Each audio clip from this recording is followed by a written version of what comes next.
Bienvenidos a esta inmersión profunda en la figura de Miguel de Unamuno. Una, figura complejísima, fascinante. Sí, desde luego. Un pensador clave de la generación del 98. Claro, pero yo diría que mucho más que eso. Totalmente.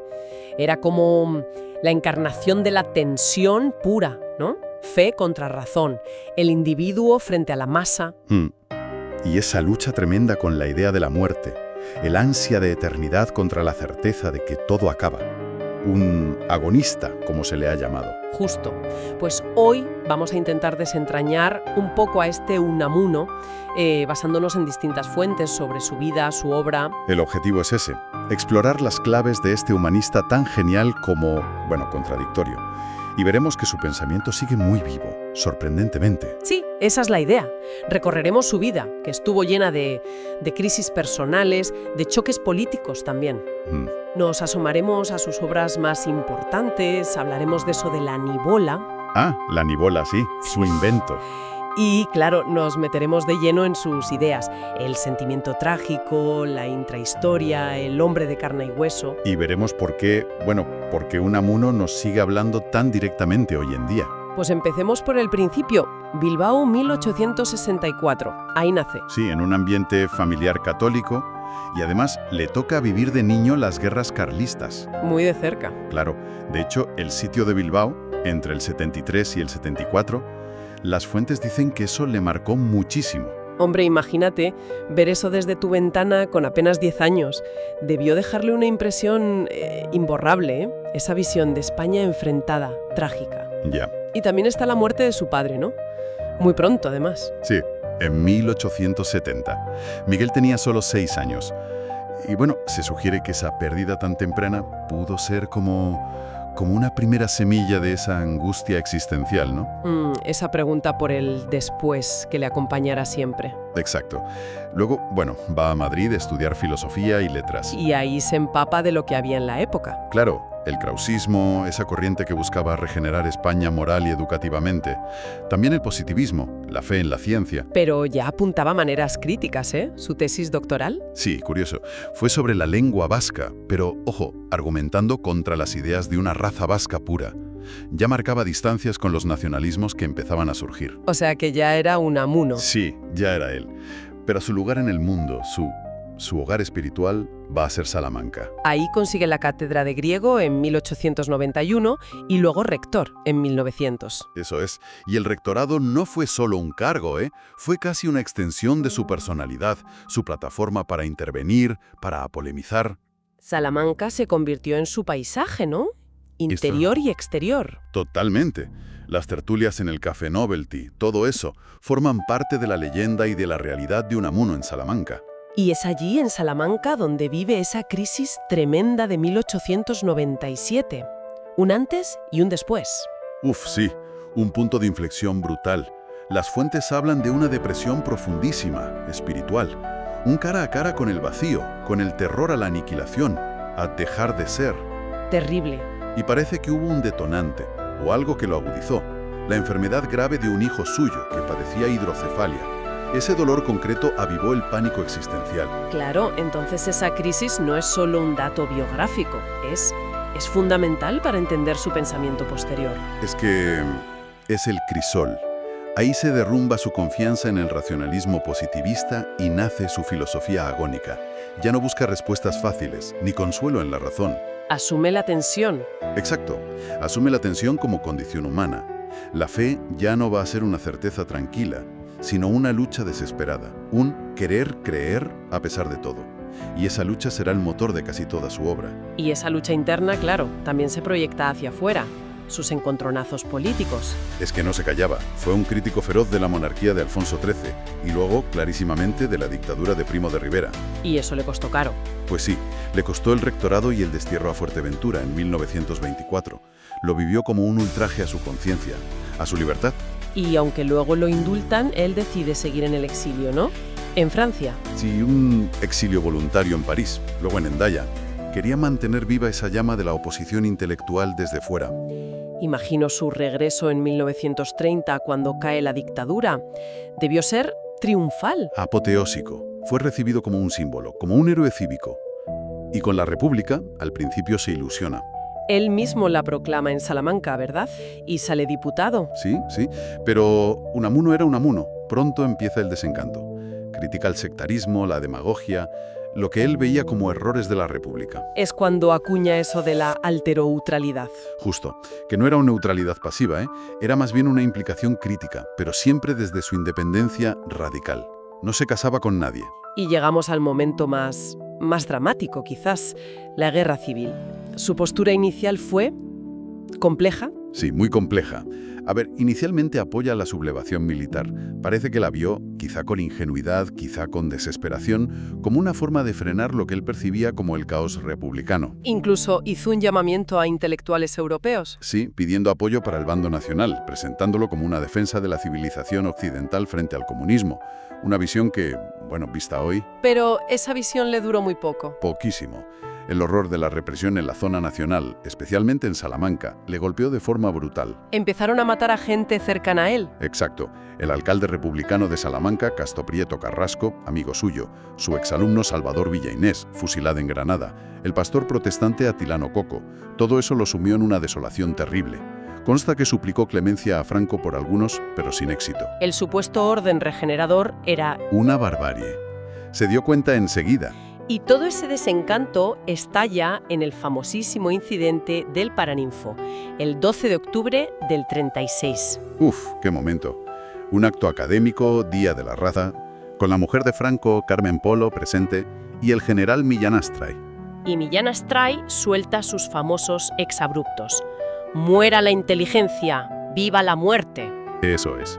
Contra los intelectuales, contra Cataluña y el País Vasco. Y entonces Unamuno, que era rector vitalicio, se levanta. Y dice aquello de... Venceréis, pero no convenceréis. Venceréis porque tenéis sobrada fuerza bruta, pero no convenceréis, porque convencer significa persuadir. Y para persuadir necesitáis algo que os falta, razón y derecho en la lucha. ¡Qué valor tuvo en ese momento, en ese lugar! Impresionante. Un acto de dignidad increíble que, claro, le costó el puesto inmediatamente. Franco lo destituyó de forma fulminante. Y sus últimas semanas fueron terribles, ¿no? Sí, confinado de facto en su casa, vigilado, aislado, sumido en la desesperación. Sus cartas de esos días son desgarradoras. Habla de enfermedad mental colectiva, de lepra, critica la barbarie de unos y otros. De los dos bandos. De los dos. Afirma que la barbarie es unánime y describe el ambiente como un régimen de terror. Incluso se dice que temía que lo mataran si intentaba irse. Sí, algunas fuentes apuntan a que se sentía un rehén. Y su muerte, el último día del año, 31 de diciembre de 1936, pues, tiene su punto de controversia. No fue muerte natural. La versión oficial fue una hemorragia vulvar, algo repentino. Pero claro, siempre hubo rumores. Y recientemente han surgido hipótesis que hablan de posible asesinato. Aunque, bueno, la mayoría de los biógrafos serios lo ven improbable y se inclinan por la causa natural. Lo increíble es que luego el régimen intentó apropiarse de su figura. Es la ironía macabra final. El mismo régimen que lo había confinado y silenciado intentó convertirlo en un héroe póstumo, un precursor del movimiento nacional en su funeral. Tremendo. Una vida marcada por la tragedia, sin duda. Y esa intensidad se refleja en su obra, que es inmensa. Inmensa y polifacética. Tocó todos los palos. Ensayo, novela, poesía, teatro, periodismo. Pero no eran compartimentos separados, ¿verdad? Para nada. Para él, todos los géneros eran vehículos para explorar sus obsesiones. La inmortalidad, la fe, la identidad, España. Usaba la forma que le venía mejor en cada momento para darle vueltas a los mismos temas fundamentales. Hablemos de los ensayos. Del sentimiento trágico de la vida es quizá el más conocido, la cumbre de su pensamiento filosófico. Sin duda. Ahí es donde expone esa lucha central, ese conflicto sin solución entre la razón, que nos dice que moriremos, y la vida, el corazón, que grita por seguir existiendo, ese hambre de inmortalidad. Es su obra capital en filosofía. Pero hay otros ensayos clave, en torno al casticismo, por ejemplo. Fundamental. Ahí critica esa España encerrada en sí misma, el casticismo estéril, y propone buscar la verdadera esencia, la intrahistoria. ¿Qué es exactamente la intrahistoria? Pues es la vida silenciosa, la cotidiana, la del pueblo anónimo, como un río subterráneo bajo la historia oficial, la de los reyes, las batallas. Él creía que ahí estaba la verdadera continuidad y el espíritu de un pueblo, Interesante. Y luego está Vida de Don Quijote y Sancho. donde reinterpreta al Quijote no como un loco, sino como el símbolo del idealismo español, de esa fe que lucha contra la realidad aunque parezca absurda. Un héroe trágico. Y en la novela, decíamos, un innovador total. Inventa la nivola. Sí, la nivola era su forma de decir, voy a escribir novelas pero a mi manera.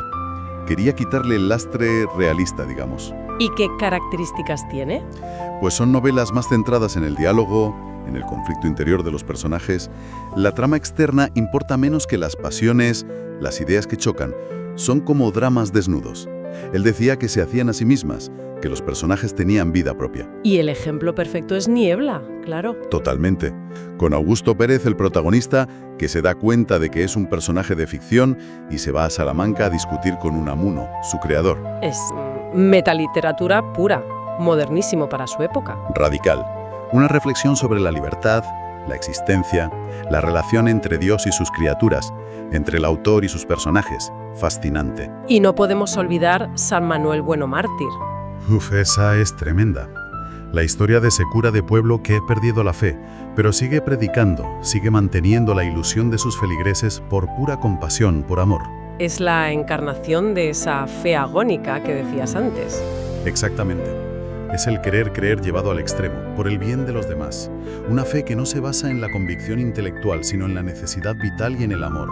Entonces, si tuviéramos que resumir el núcleo de su pensamiento, sería esa tensión, esa agonía. Yo creo que sí. El punto de partida siempre es él. Bueno, no él, sino el hombre de carne y hueso. No abstracciones. Nada de abstracciones. El individuo concreto, el que sufre, el que ama, el que duda y, sobre todo, el que tiene pánico a morir y desea perdurar. Por eso le da la vuelta a Descartes. No es pienso, luego existo. Es sufro, luego existo. O anhelo no morir, luego existo. El deseo de ser, la angustia ante la nada. Eso es lo primario para él, más que la razón pura. Y el sentimiento trágico es darse cuenta de que ese anhelo choca con la razón, que nos dice que somos finitos. Precisamente. Y que no hay solución fácil. Es una agonía, sí, en el sentido griego original de lucha, de combate. Lucha contra la muerte, contra el silencio del universo. Pero no es pesimismo sin más, ¿verdad? No es pesimismo paralizante. Las fuentes insisten en eso. Para Unamuno, reconocer esa herida, vivir en esa tensión, es la condición para una vida auténtica. No tapar la herida, sino vivir desde ella. Y de ahí surge también su idea de la fe. Claro, una fe que no es paz, sino lucha. Una fe agónica. Es creer a pesar de la razón. Contra la razón a veces, porque se quiere creer, porque se necesita creer. Es creer dudando, dudar creyendo. Esa es la fórmula. Una fe voluntarista que nace de la necesidad vital de sentido, no de aceptar dogmas sin más. Como Don Manuel Bueno, es una creación constante, una apuesta. Hablabas antes de la intrahistoria y España, esa mirada hacia lo popular, lo profundo. Sí, frente al casticismo de pandereta o la simple imitación de Europa, él buscaba la esencia de España en la vida callada del pueblo, en sus tradiciones, su lengua, su paisaje. Ahí estaba lo perdurable para él. Y Don Quijote como símbolo de eso. Como símbolo de esa alma española, capaz de los mayores idealismos, de sacrificarse por un ideal, aunque el mundo lo vea como locura. Todo esto, que parece tan del siglo pasado, ¿cómo conecta con nosotros hoy? Decías que tiene una vigencia sorprendente. Es que la tiene, y mucha. Piensa, por ejemplo, en el tema de la mortalidad. Ahora, con la inteligencia artificial, la biotecnología, las promesas de alargar la vida. Exacto. Pues la pregunta de Unamuno por el sentido de la vida, del hombre de carne y hueso, ante su finitud, sigue ahí, intacta. Ningún avance tecnológico borra esa angustia última. O su llamada a la autenticidad. Hoy, con las redes sociales, la presión por construir una imagen perfecta. Sí. Ese ser uno mismo de verdad, enfrentar las propias contradicciones, no esconderlas, resuena muchísimo en esta época de identidades líquidas y marcas personales. Y esa fe agónica, esa búsqueda de sentido desde la duda, ¿no conecta con mucha gente hoy que busca espiritualidad fuera de las religiones organizadas? Totalmente. Es una postura de una honestidad brutal ante el misterio. El quiero creer, pero no puedo ciegamente. Es muy contemporáneo, creo yo. Y por supuesto, el venceréis, pero no convenceréis. Qué actual suena eso. Tema eterno contra la imposición, ¿no? En tiempos de polarización, de cancelación, de gritos en lugar de argumentos, Unamuno nos recuerda que la fuerza bruta no da la razón, que la democracia, la convivencia, necesita persuasión, respeto. También nos enseña a valorar la angustia, ¿no? Eso que él llamaba enfermedad de lucidez. Sí, a no verla como un fallo que hay que eliminar a toda costa con pastillas o distracciones. Nos dice que esa conciencia dolorosa de ser finitos, de estar solos ante el universo, es parte de lo que nos hace humanos. Su obra, en cierto modo, te acompaña en esa intemperie. ¿Y el quijotismo? No resignarse. Claro. Defender los ideales, luchar por lo que crees justo, aunque parezca una batalla perdida, es un buen antídoto contra el cinismo y el pragmatismo conformista que a veces nos invade. En resumen, entonces, Unamuno es el pensador de la contradicción, de la lucha constante, de la autenticidad radical. Sí, no nos dejó respuestas cerradas, más bien nos llenó de preguntas fundamentales y nos dejó un ejemplo de coraje intelectual para vivir en esa tensión existencial sin miedo. La dignidad de mirar al abismo sin pestañear, podríamos decir. Algo así. Y para terminar, quizá podríamos dejar una reflexión en el aire, ¿no? Inspirada por él. En esta cultura nuestra, tan obsesionada a veces con la certeza, la eficacia, la imagen perfecta, hemos perdido la capacidad de valorar la duda, la vulnerabilidad, incluso la angustia. No verlas como fracasos, sino como lo que Unamuno veía. La marca misma de nuestra humanidad y quizá el punto de partida para cualquier búsqueda de sentido que sea de verdad profunda. Buena pregunta para quedarse pensando, desde luego.